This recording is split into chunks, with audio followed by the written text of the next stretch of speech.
Hello and welcome to another episode of Extreme Science Daily. The Daily Science Podcast. I hope everyone's seated and well and in the mood for some extreme science knowledge.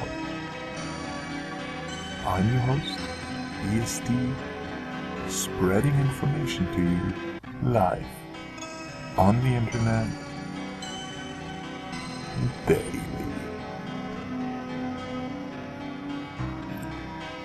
This is episode number 3 of the Extreme Science Daily Podcast.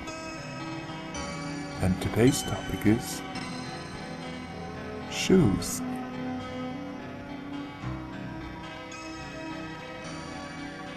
So let's talk about and learn about shoes in this lecture, which is episode number 3 of Extreme Science Daily. What do you already know about shoes? You know them, that's for sure. But still, you probably don't know that much. That's why I'm here to teach you about the focus of this episode, which is episode number 3 of Extreme Science Daily. Shoes, a staple of the human wardrobe, with many uses and many upsides compared to no shoes, which is the alternative mode next to shoes. So what are they? They're a member of a set that is the set of human garments. Clothing, in layman's terms.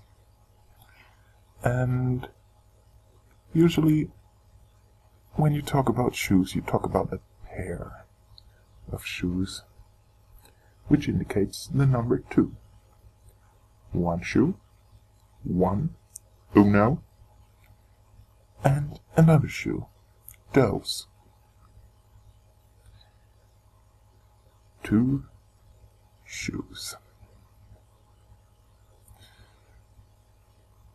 And why do we have 2 shoes? Well, it's obvious to most of us. But to make sure everyone is caught up, there's 1 shoe for each foot. Well, while there are people with less, or perhaps even more than 2 feet, the vast majority of humans live their life daily with 2 feet. Thus follows, if you want to clothe them and protect them from the dangers of the ground, you need 2 pieces of garment, namely 2 shoes, a pair. Like 2 twins, born together, made together from the same source, preferably. Shoes live their lives in pairs. Easy to understand, even if you don't think about it too much. So, what are shoes actually used for? If we look into the animal kingdom, do we find any instances of shoes? No, of course not. Shoes is one of the three unique features of the human race, of the human animal race. The other two being intelligent and so shoes serve different purposes. For one, without them, our feet, which are rather delicate and covered only in our skin that has evolved to be rather thin and vulnerable, while our cities, where most of us humans live, have paved floors.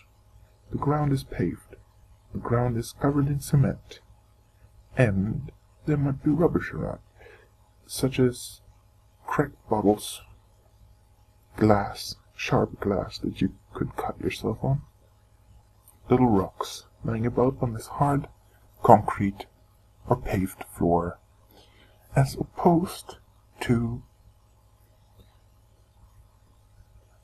back in the day, in the old times, where there was mostly carpet.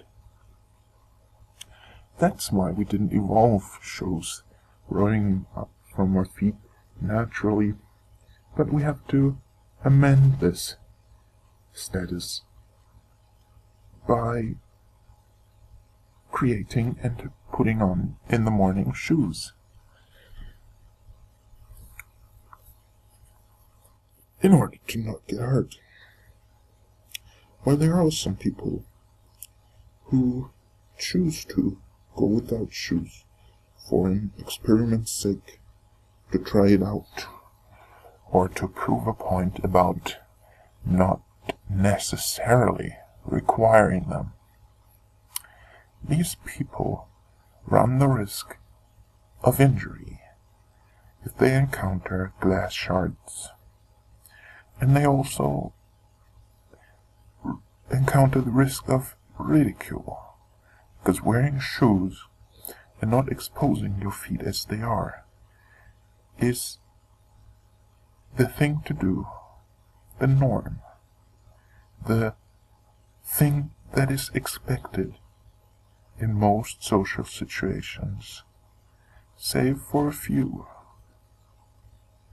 A visit to a public swimming pool, for example. But those are exceptions. And let's not forget that not everybody in the world is wealthy enough to afford shoes. And also, there are some people, humans, on this earth, like you and me, that are still, or that still remain uncivilized.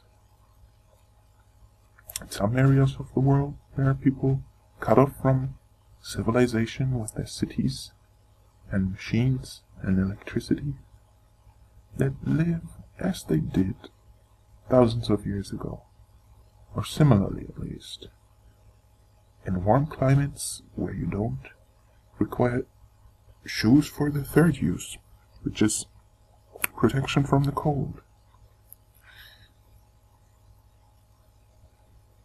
And they simply did not come to invent shoes or have the knowledge, but do not require to use it, because their environment doesn't require them to. Just like my usual requirement, my study cave, my science loft, as I like to call it, my genius cellar, as my friends call it, my knowledge cove, as I called it previously, upon construction, my brain cell barnyard, as I also call it, especially when writing fiction,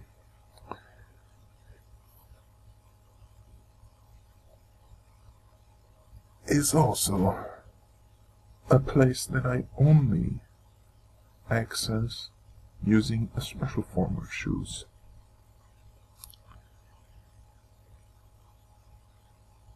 Let me give you an explanation for that. When you go outside, a fourth and important use, next to protection from damage, prevention of social ridicule,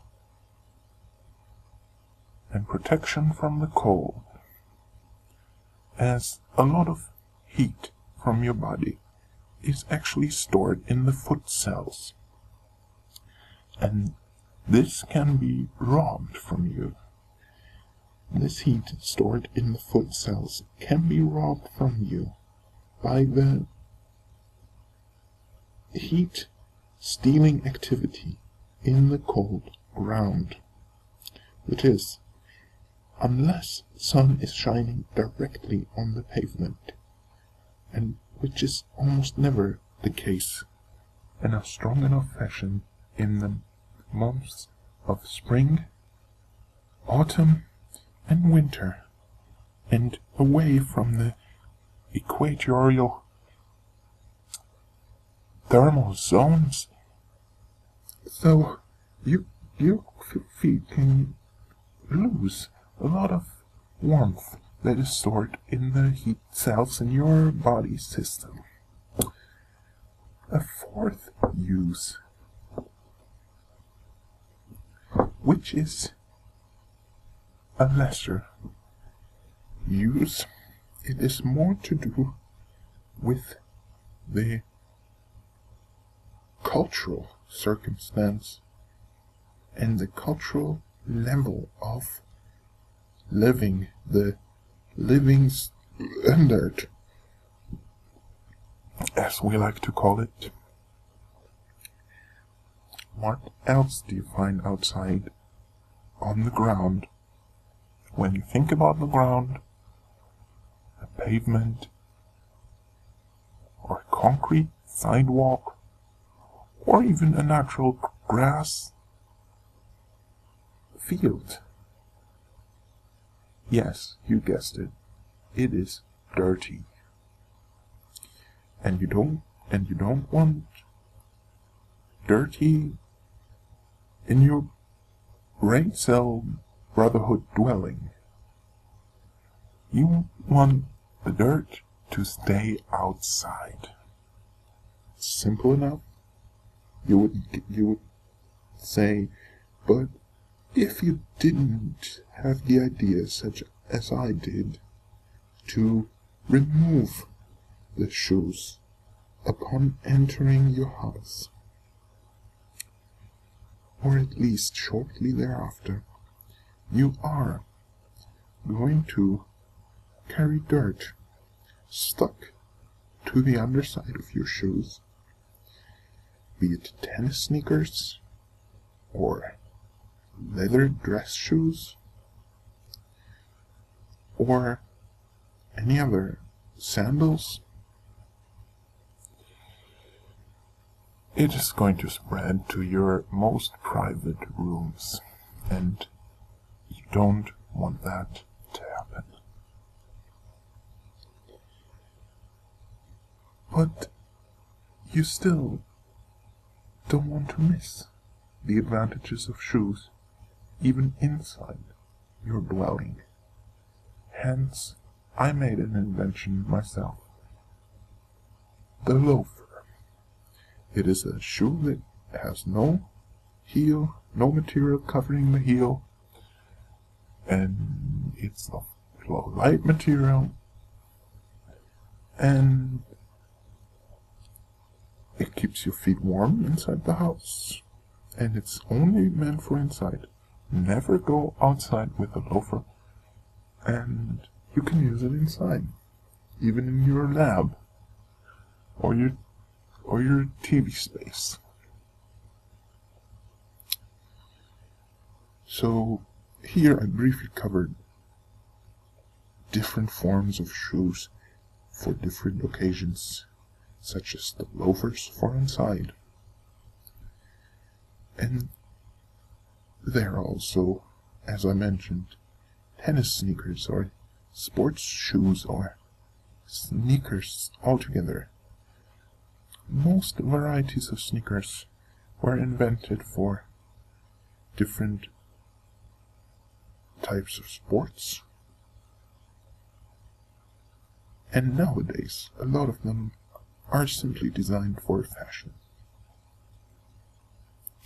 Another type is the classic dress shoe, which also comes in various shapes and sizes, and you can look like a businessman, a scientist with his dress shoes, or a clerk.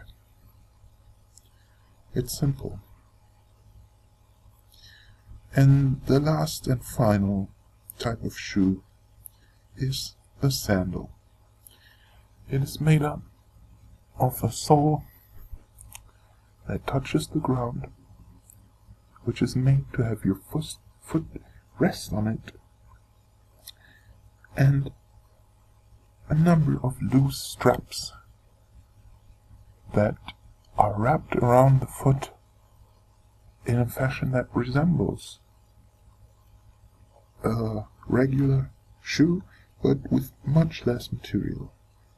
Simple straps surrounding the shoes, with one or two being able to be opened and closed, so your foot can enter the sandal and you can close the straps above or around it, sometimes also behind the heel. So this results in a particularly suitable for the summer application field of sandals. Some like to combine them with socks, some like to combine them with no wearing of socks, and it is sort of a mix between going shoeless, barefoot, in the foot nude, and still having the injury protection of a foot sole. The lower part, the foot boat, as people may call it, the plank, the bottom plank that your foot rests on.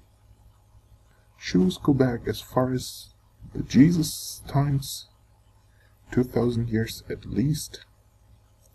Some speculate even 2,100 years.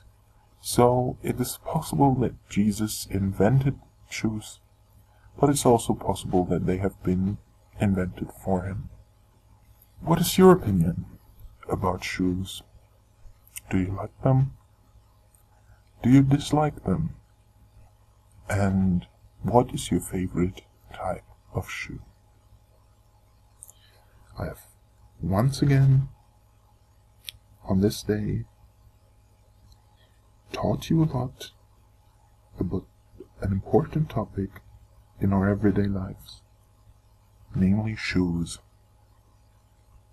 As this brings us to the end of today's episode number 3 of the Extreme Science Daily Podcast.